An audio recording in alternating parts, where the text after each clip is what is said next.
Chapter 4. Why do they yield? The psychodynamics of false confession. Is there a bridge from the concept of Pavlovian conditioning to deeper psychological understanding? Only in those Pavlovian theoreticians who deny modern depth psychology does there exist a conflict between concepts. Pavlov himself acknowledged the presence of deeper, hidden motivations in man and the limitations of his study of animal behavior. Our task is to go back to the brainwashy, asking ourselves, how can we better convey an understanding of what happened to him? What were the Pavlovian circumstances, and what were the inner motivations to yield to enforced political manipulation of the mind? Was it cowardice? Was it a prison psychosis? Was it the general loss of mental stamina in our world?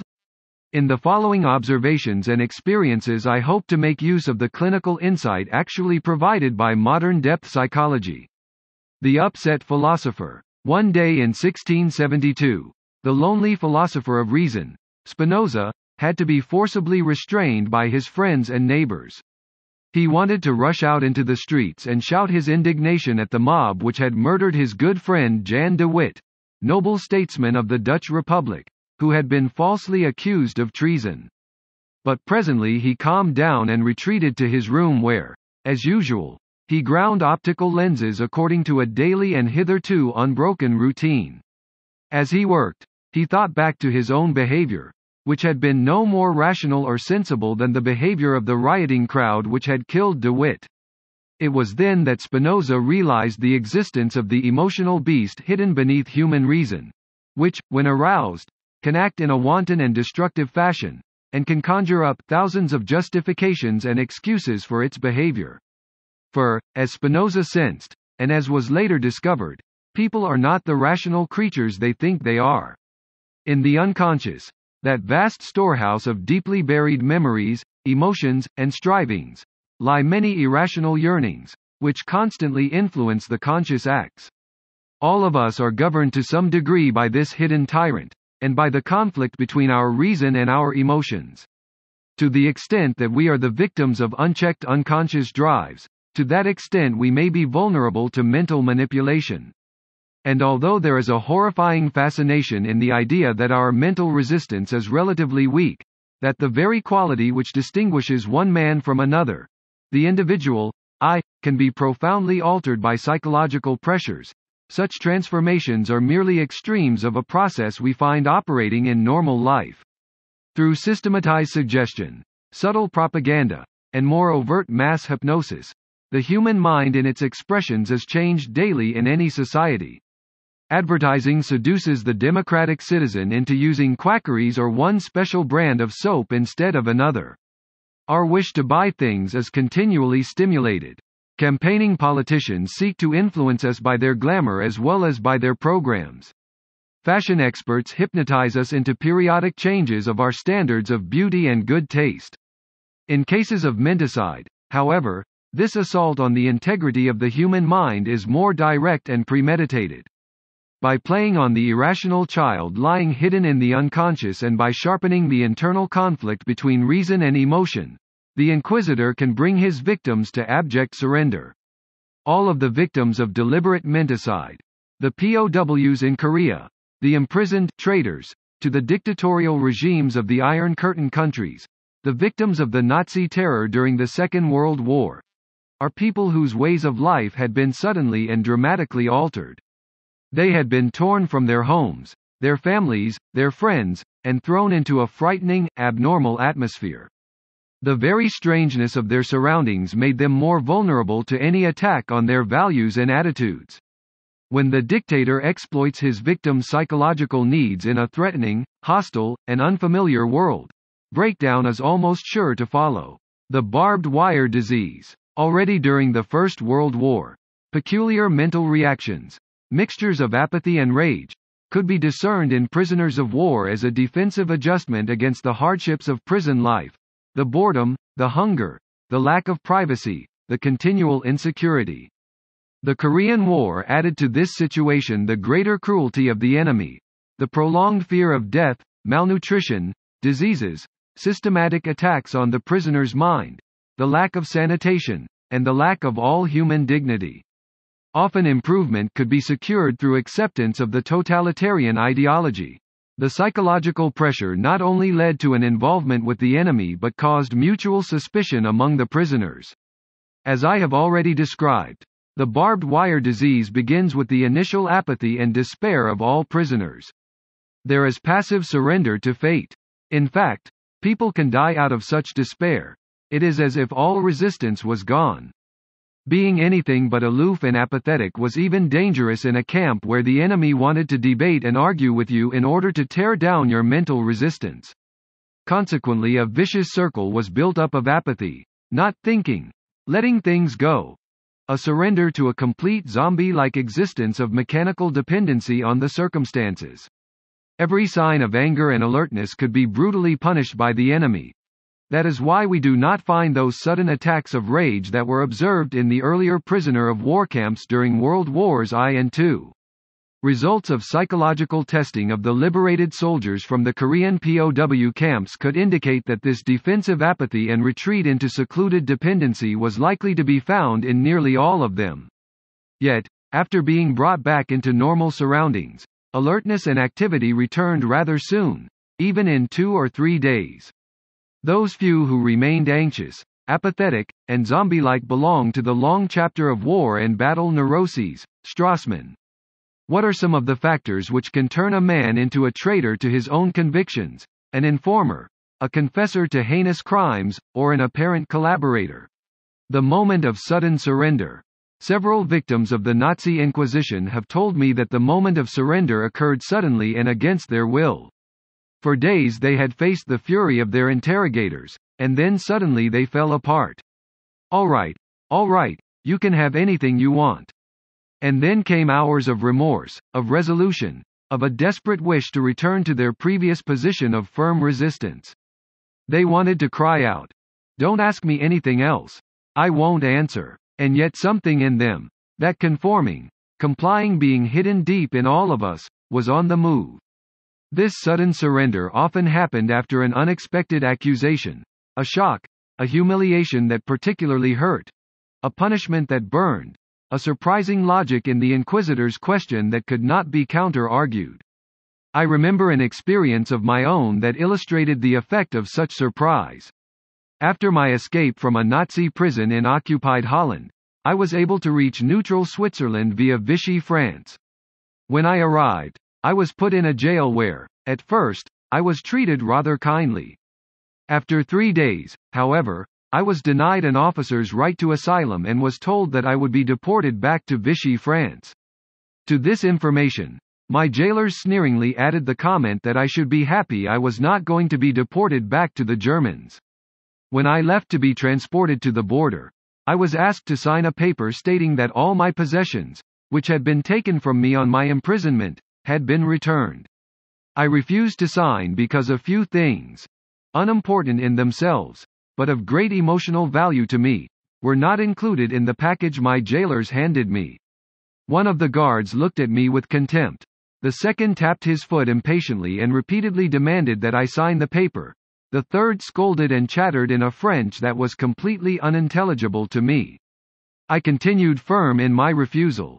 Suddenly one of my officers started to slap me around the face and to beat me. Overwhelmed by surprise that they should display such fury over a bagatelle, I surrendered and signed the paper. From the Vichy prison to which I was sent, I was permitted to write a letter of protest to the Swiss government. I still carry the official apology I received. This sudden change of mood of defiant resistance to one of submission must be explained by the unconscious action of contrasting feelings.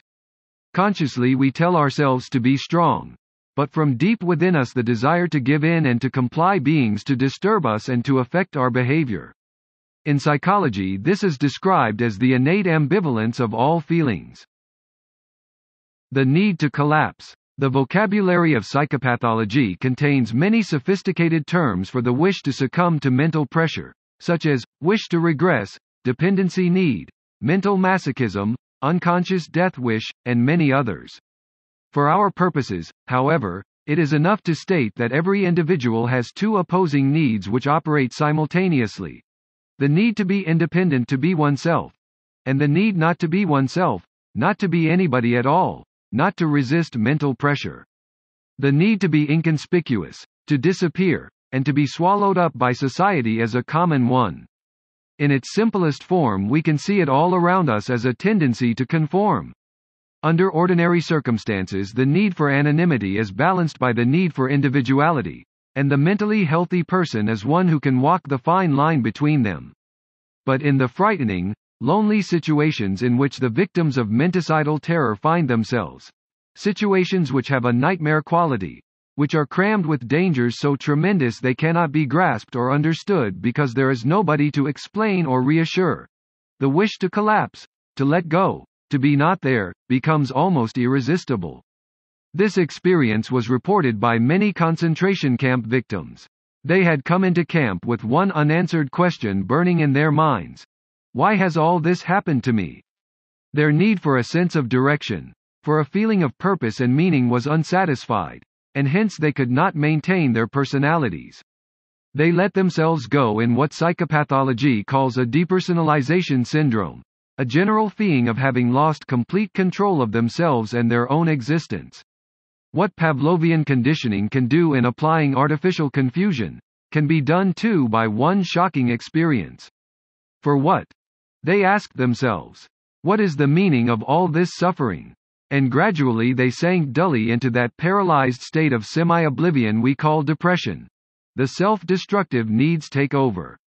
The Nazis were clever and unscrupulous in taking advantage of this need to collapse.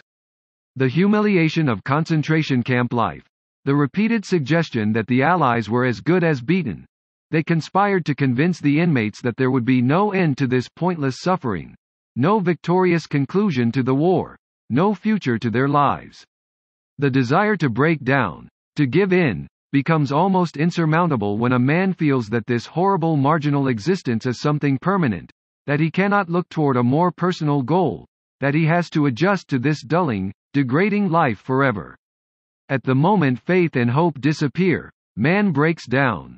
There are tragic stories of concentration camp victims who fixed all their expectations on the idea that liberation would come on Christmas, 1944, and aimed their entire existence toward that date. When it passed and they were still incarcerated, many of them simply collapsed and died. This tendency to collapse also serves as a protective device against danger. The victim seems to think, if my torturer doesn't notice me, he will leave me alone. And yet this very feeling of anonymity, this sense of losing one's personality, of being useless, unnoticed and unwanted, also results in depression and apathy. Man's need to be an individual can never be completely killed. The need for companionship. Not enough attention has been given to the psychology of loneliness, especially to the implications of enforced isolation of prisoners. When the sensory stimuli of everyday life are removed, man's entire personality may change. Social intercourse, our continual contact with our colleagues, our work, the newspapers, voices, traffic, our loved ones and even those we don't like, all are daily nourishment for our senses and minds. We select what we find interesting, reject what we do not want to absorb.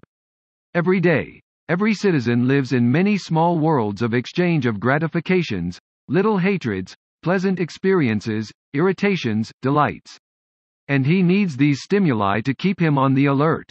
Hour by hour, reality, in cooperation with our memory, integrates the millions of facts in our lives by repeating them over and over. As soon as man is alone, closed off from the world and from the news of what is going on, his mental activity is replaced by quite different processes. Long forgotten anxieties come to the surface, long repressed memories knock on his mind from inside. His fantasy life begins to develop and assume gigantic proportions. He cannot evaluate or check his fantasies against the events of his ordinary days, and very soon they may take possession of them.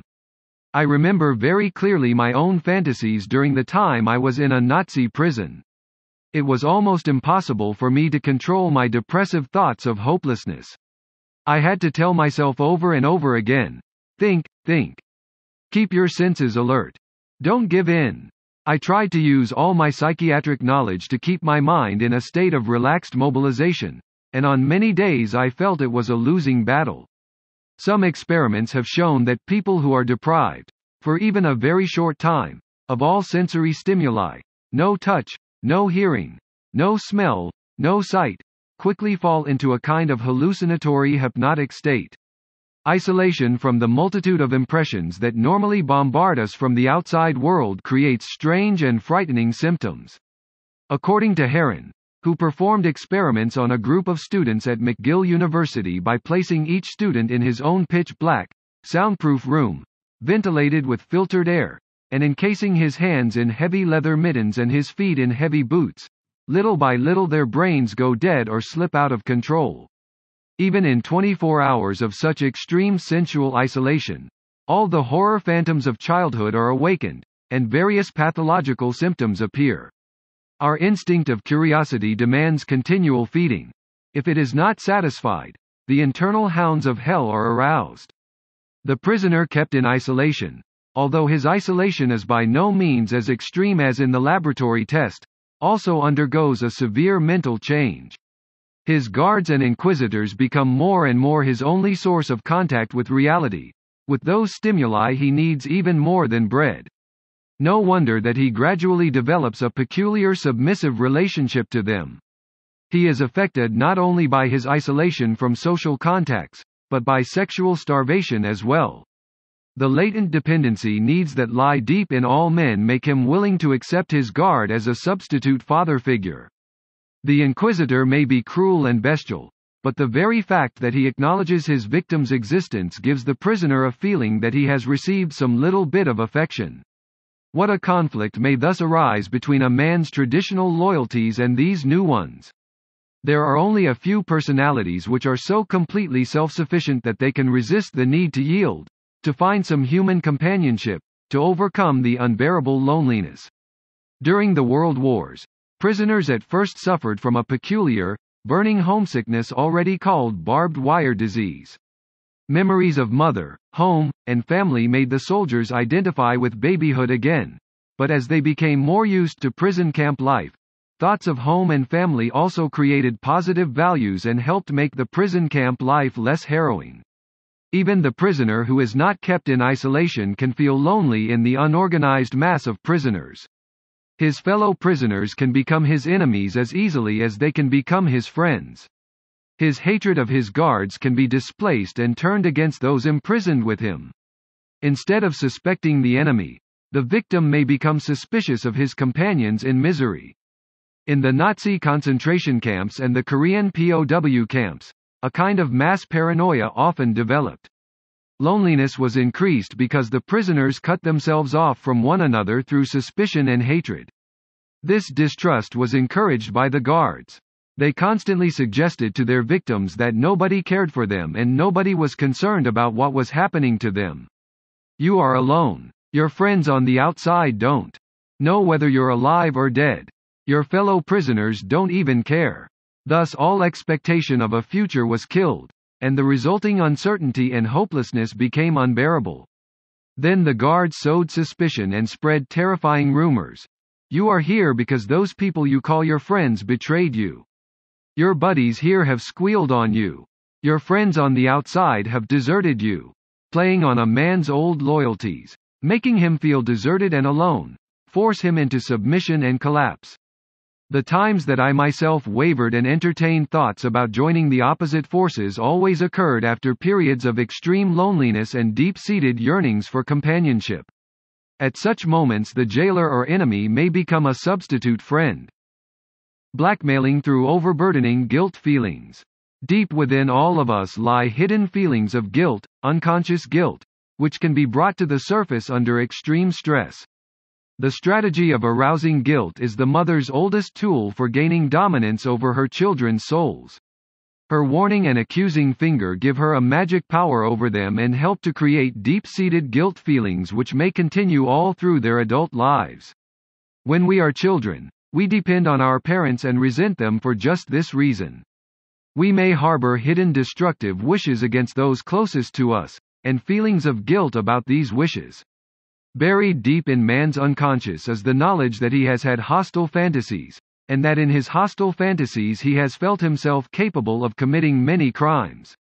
Theodore Reik has drawn our attention to the unknown primitive murderer believed to be in all of us, whose compulsion to confess and to be punished may be easily provoked under circumstances of terror and depression. This concept of concealed hostility and destructiveness is often difficult for the layman to accept.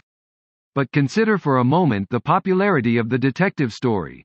We may tell ourselves that we enjoy reading these tales because we identify with the keen and clever sleuth. But, as is clear from psychoanalytic experience, the repressed criminal in all of us is also at work, and we also identify with the conscienceless killer. As a matter of fact, our repressed hostilities make the reading of hostile acts attractive to us. In the political sphere, the systematic exploitation of unconscious guilt to create submission is a utilization of the unconscious confession compulsion and the need for punishment. Continual purges and confessions, as we encounter them in the totalitarian countries, arouse deeply hidden guilt feelings. The lesser sin of rebellion or subversion has to be admitted to cover personal thoughts of crime which are more deeply embedded. The personal reactions of those who are continually interrogated and investigated give us a clue as to what happens. The very fact of prolonged interrogation can re-arouse the hidden and unconscious guilt in the victim. At a time of extreme emotion, after constant accusation and day-long interrogation, when he has been deprived of sleep and reduced to a state of utter despair, the victim may lose the capacity to distinguish between the real criminal act of which he is accused and his own fantasized unconscious guilt. If his upbringing burdened him with an almost pathological sense of guilt under normal circumstances, he will be completely unable to resist the menticidal attack. Even normal people may be brought to surrender under such miserable conditions, and not only through the action of the Inquisition, but also because of all the other weakening factors. Lack of sleep, hunger, and illness can create utter confusion and make any man vulnerable to hypnotic influence. All of us have experienced the mental fuzziness which comes with being overtired. Concentration camp victims know how hunger, especially, induces a loss of mental control. In the fantastic world of the totalitarian prison or camp, these effects are heightened and exaggerated. Note: the conversation in concentration camps usually revolved around food and memories of glorious gluttony. The mind could not work. It was fixed on eating and fantasies about food. A word grew up to express that constant possession by the idea of eating well again. Stomach masturbation, magananani. This kind of talk often took the place of all intellectual exchange. The Nazis, through clever exploitation of their victims' unconscious guilt after poking into the back corners of their minds, were often able to convert courageous resistance fighters into meek collaborators. That they were not uniformly successful can be explained by two factors.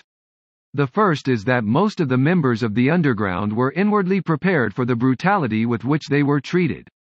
The second is that, clever as the Nazi techniques were, they were not as irresistible as the methodical tricks of the communist brainwashers are. When the victims of Nazi brutality did break down, it was not torture but often the threat of reprisal against family which made them give in. Sudden acute confrontation with a long-buried childhood problem creates confusion and doubt. All of a sudden the enemy puts before you a clash of loyalties. Your father or your friends, your brother or your fatherland, your wife or your honor. This is a brutal choice to have to make, and when the Inquisitor makes use of your additional inner conflicts, he can easily force you into surrender. A clash between loyalties makes either choice a betrayal, and this arouses paralyzing doubt. This calculated but subtle attack on the weakest spots in man's mind, on a man's conscience, and on the moral system he has learned from the Judeo-Christian ethics, paralyzes the reason and leads the victim more easily into betrayal. The Inquisitor subtly tests his victim's archaic guilt feelings toward paternal figures, his friends, his children. He cleverly exploits the victim's early ambivalent ties with his parents. The sudden outbreak of hidden moral flaws and guilt can bring a man to tears and complete breakdown. He regresses to the dependency and submissiveness of the baby.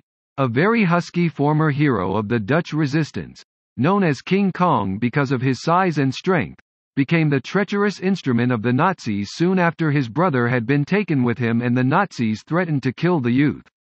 King Kong's final surrender to the enemy and his becoming their treacherous tool was psychiatrically recognizable as a defense mechanism against his deep guilt, arising from hidden feelings of aggression against his brother, Boire. Another example of breakdown is seen in the story of one young resistance fighter who, after the Nazis had threatened to torture his father, who was imprisoned with him, finally broke into childish tears and promised to tell them everything they wanted to know. After that he was taken back to his cell in order to be softened up after the following day. This was the routine of his interrogator. The inquisitors understood only too well the effectiveness of patient pursuit at repeated moments while intruding into a man's guilt feelings. Although both prisoners were liberated that night as a consequence of the Allied sweep through Belgium and the southwest part of Holland, the boy remained in his depression for a long time, tortured by his knowledge that he had nearly betrayed his best friends in the underground in order to save his father, in spite of knowing, at the same time, that the promises of the enemy would not have protected his father. The law of survival versus the law of loyalty. The prisoners of war in Korea who gradually gave in to the systematic mental pressure of the enemy and collaborated in the production of materials that could be used for communist propaganda, albeit tentatively and for only as long as they were in the orbit of the enemy, followed a peculiar psychological law of passive inner defense and inner deceit that when one cannot fight and defeat the enemy, one must join him. Later, a few of them were so taken in by totalitarian propaganda that they elected to remain in China and the totalitarian orbit. Some did it to escape punishment for having betrayed their comrades. Man cannot become a turncoat without justifying his actions to himself. When Holland surrendered to the German army in 1940, I saw this general mechanism of mental surrender operating in several people who had been staunch anti-Nazis. Maybe there is something good in Nazism, they told themselves as they saw the tremendous show of German strength. Those who were the victims of their own initial mental surrender and need to justify things, who could not stop and say to themselves, "Hold on here. Think this out," became the traitors and collaborators. They were completely taken in by the enemy's show of strength. The same process of self-justification and justifying the enemy started in the POW camps. Experiences from the concentration camps give us some indication of how far this passive submission to the enemy can go. Because of the deep-seated human need for affection, many prisoners lived only for one thing: a friendly word from their guards. Each time it came, it fortified the delusion of grace and acceptance. Once these prisoners, mostly those who had been in the camps a long time, were accepted by the guards, they easily became the trusted tools of the Nazis. They started to behave like their cruel jailers and became torturers of their fellow campers. These collaborating prisoners, called capos, were even more cruel and vengeful than the official overseers. Because of misunderstood inner needs, the brainwasher and sadistic camp leader are direly in need of collaborators. They serve not only for the propaganda machine but also to exonerate their jailers from guilt. When a man has to choose either hunger, death marches, and torture or a temporary yielding to the illusions of the enemy, his self-preservation mechanisms act in many ways like reflexes. They help him to find 1,000 justifications and exculpations for giving in to the psychological pressure. One of the officers court-martialed for collaborating with the enemy in a Korean POW camp justified his conduct by saying that he followed this course of action in order to keep himself and his men alive. Is that not a perfectly valid, though not necessarily true, argument? The use of it serves to point up the fact that self-protective mechanisms are usually much stronger than ideological loyalty. No one who has not faced this same bitter problem can have an objective opinion as to what he himself would do under the circumstances. As a psychiatrist, I suggest that most people would yield and compromise when threat and mental pressure became strong enough. 59 among the anti-Nazi undergrounds in the Second World War were physically strong boys who thought they could resist all pressure and would never betray their comrades. However, they could not even begin to imagine the perfidious technique of menticide. Repeated pestering, itself, is more destructive than physical torture. The pain of physical torture, as we have said, brings temporary unconsciousness and, consequently, forgetfulness. But when the victim wakes up, the play of anticipation begins. Will it happen again? Can I stand it any more? Anticipation paralyzes the will. Suicidal thoughts and identifications with death do not help. The foe doesn't let you die but drags you back from the very edge of oblivion. The anticipation of renewed torture increases internal anxieties. Who am I to stand all this? Why must I be a hero? Gradually resistance breaks down. The surrender of the mind to its new master does not take place immediately under the impact of duress and exhaustion. The inquisitor knows that in the period of temporary relaxation of pressure, during which the victim will rehearse and repeat the torture experience in himself, the final surrender is prepared. During that tension of rumination and anticipation, the deeply hidden wish to give in grows. The action of continual repetition of stupid questions, reiterated for days and days, exhausts the mind till it gives the answers the inquisitor wants to have. In addition to the weapon of mental exhaustion, he plays on the physical exhaustion of the senses. He may use penetrating, excruciating noises or a constant strong flashlight that blinds the eyes. The need to close the eyes or to get away from the noises confuses the mental orientation of the victim. He loses his balance and feelings of self-confidence. He yearns for sleep and can do nothing else but surrender. The infantile desire to become part of the threatening giant machine, to become one with the forces that are so much stronger than the prisoner has won. It is an unequivocal surrender. Do with me what you want. From now on I am you.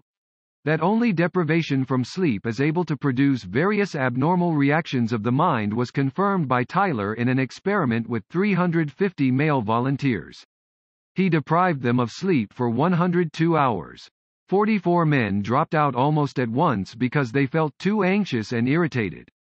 After 40 hours without sleep, 70% of all subjects had already had illusions, delusions, hallucinations, and similar experiences. Those who had true hallucinations were dropped from the experiment. After the second night, sporadic disturbances of thinking were common to all subjects. The participants were embarrassed when they were informed later of their behavior. The changes in emotional response had been noticeable. Euphoria followed by depression, dejection and restlessness, indifference to unusual behavior shown by other subjects. The experiment gave the impression that prolonged wakefulness causes some toxic substance to affect brain and mind. Only the few strong, independent, and self-sufficient personalities, who have conquered their dependency needs, can stand such pressure or are willing to die under it. The ritual of self-accusation and breast-beating and unconditional surrender to the rules of the elders is part of age-old religious rites. It was based on a more or less unconscious belief in a supreme and omnipotent power. This power may be the monolithic party state or a mysterious deity. It follows the old inner device of credo quia absurdum. I believe because it is absurd, of faithful submission to a superworld stronger than the reality which confronts our senses.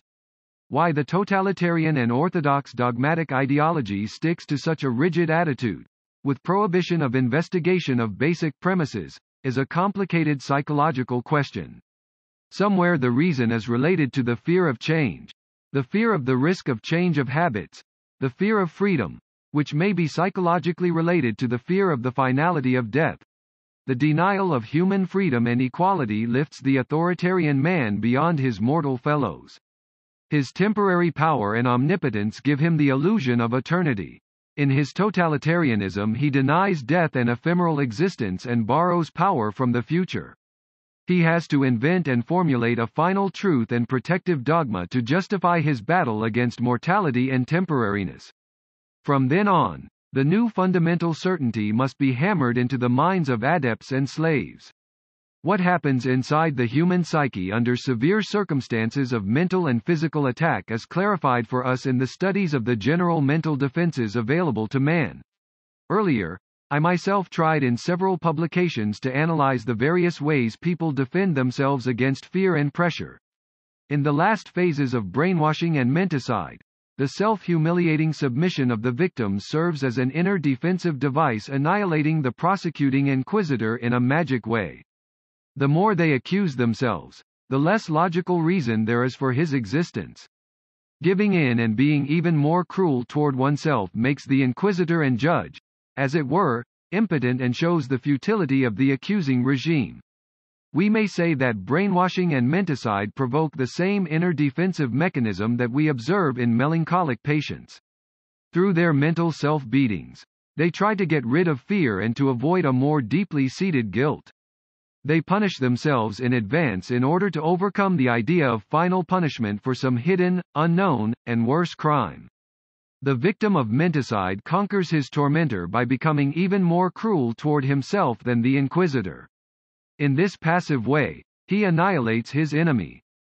The mysterious masochistic pact. In Arthur Koestler's masterpiece, Darkness at Noon, he describes all the subtle intricacies, reasonings, and dialectics between the inquisitor and his victim. The old Bolshevik, Rubashov, preconditioned by his former party adherents, confesses to plotting against the party and the party line. He is partly motivated by the wish to render a last service. His confession is a final sacrifice to the party. I would explain the confession rather as part of that mysterious masochistic pact between the inquisitor and his victim which we encounter, too, in other processes of brainwashing. Note: the term, masochism, originally referred to sexual gratification received from pain and punishment, and later became every gratification acquired through pain and abjection.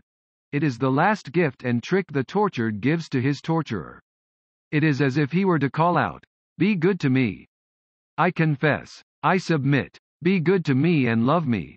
After having suffered all manner of brutality, hypnotism, despair, and panic, there is a final quest for human companionship, but it is ambivalent, mixed with deep despising, hatred, and bitterness.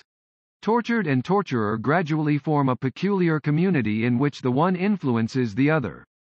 Just as in therapeutic sessions where the patient identifies with the psychiatrist, the daily sessions of interrogation and conversation create an unconscious transfer of feelings in which the prisoner identifies with his inquisitors, and his inquisitors with him. The prisoner, enraptured in a strange, harsh, and unfamiliar world, identifies much more with the enemy than does the enemy with him. Unwittingly he may take over all the enemy's norms, evaluations, and attitudes toward life. Such passive surrender to the enemy's ideology is determined by unconscious processes. The danger of communion of this kind is that at the end all moral evaluations disappear. We saw it happen in Germany. The very victims of Nazism came to accept the idea of concentration camps. In menticide we are faced with a ritual like that found in witch hunting during the Middle Ages, except that today the ritual has taken a more refined form. Accuser and accused, each affords the other assistance, and both belong together as collaborating members of a ritual of confession and self-denigration. Through their cooperation, they attack the minds of bystanders who identify with them and who consequently feel guilty, weak, and submissive. The Moscow purge trials made many Russians feel guilty. Listening to the confessions, they must have said to themselves, "I could have done the same thing. I could have been in that man's place." When their heroes become traitors, their own hidden treasonable wishes made them feel weak and frightened.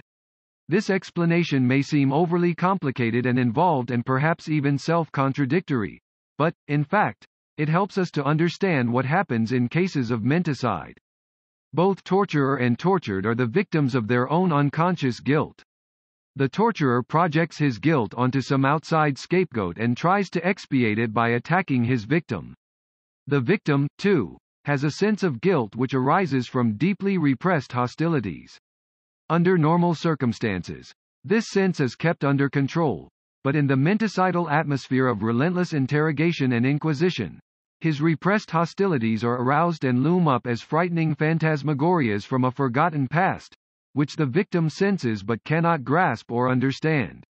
It is easier to confess to the accusation of treason and sabotage than to accept the frightening sense of criminality with which his long-forgotten aggressive impulses now burden him. The victim's overt self-accusation serves as a trick to annihilate the inner accuser and the persecuting inquisitor. The more I accuse myself, the less reason there is for the inquisitor's existence.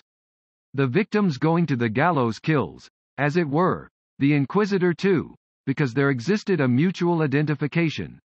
The accuser is made impotent the moment the victim begins to accuse himself, and tomorrow the accuser himself may be accused and brought to the gallows. Out of our understanding of this strange masochistic pact between accuser and accused comes a rather simple answer to the questions. Why do people want to control the minds of others? And why do the others confess and yield? It is because there is no essential difference between the victim and the inquisitor. They are alike. Neither, under these circumstances, has any control over his deeply hidden criminal and hostile thoughts and feelings. It is obviously easier to be the inquisitor than the victim, not only because the inquisitor may be temporarily safe from mental and physical destruction, but also because it is simpler to punish others for what we feel as criminal in ourselves than it is to face up to our own hidden sense of guilt. Committing menticide is the lesser crime of aggression, which covers up the deeper crime of unresolved hidden hatred and destruction. A survey of psychological processes involved in brainwashing and menticide. At the end of this chapter describing the various influences that lead to yielding and surrender to the enemy's strategy, it is useful to give a short survey of the psychological processes involved.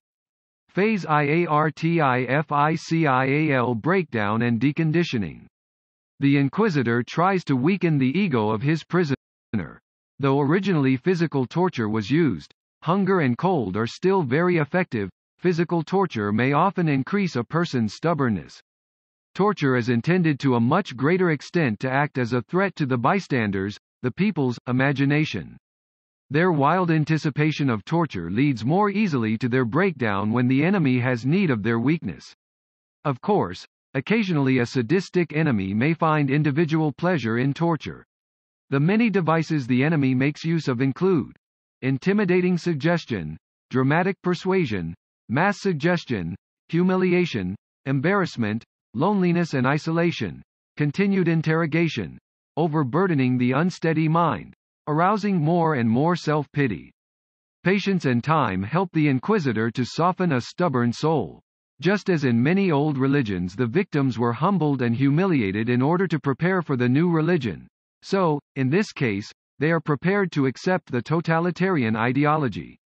In this phase, out of mere intellectual opportunism, the victim may consciously give in. Phase IISUBMISSION to and positive identification with the enemy.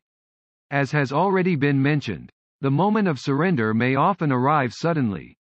It is as if the stubborn negative suggestibility changed critically into a surrender and affirmation. What the inquisitor calls the sudden inner illumination and conversion is a total reversal of inner strategy in the victim. From this time on, in psychoanalytic terms, a parasitic superego lives in man's conscience, and he will speak his new master's voice. In my experience, such sudden surrender often occurred together with hysterical outbursts into crying and laughing, like a baby surrendering after obstinate temper tantrums. The inquisitor can attain this phase more easily by assuming a paternal attitude. As a matter of fact, many a POW was courted by a form of paternal kindness, gifts, sweets at birthdays, and the promise of more cheerful things to come. Maloney compares this sudden yielding with the theophany or kenosis, internal conversion, as described by some theological rites. For our understanding, it is important to stress that yielding is an unconscious and purely emotional process, no longer under the conscious intellectual control of the brainwashy. We may also call this phase the phase of autohypnosis. Phase IIITHE reconditioning to the new order. Through both continual training and taming, the new phonograph record has to be grooved. We may compare this process with an active hypnosis into conversion. Incidental relapses to the old form of thinking have to be corrected as in phase 1. The victim is daily helped to rationalize and justify his new ideology. The inquisitor delivers to him the new arguments and reasonings. This systematic indoctrination of those who long avoided intensive indoctrination constitutes the actual political aspect of brainwashing and symbolizes the ideological Cold War going on at this very moment. Phase IVLIBERATION from the totalitarian spell. As soon as the brainwashy returns to a free atmosphere, the hypnotic spell is broken. Temporary nervous repercussions take place, like crying spells, feelings of guilt and depression. The expectation of a hostile homeland, in view of his having yielded to enemy indoctrination, may fortify this reaction. The period of brainwashing becomes a nightmare. Only those who were staunch members of the resistance before may stick to it. But here, too, I have seen the enemy impose its mental pressure too well and convert their former prisoners into eternal haters of freedom.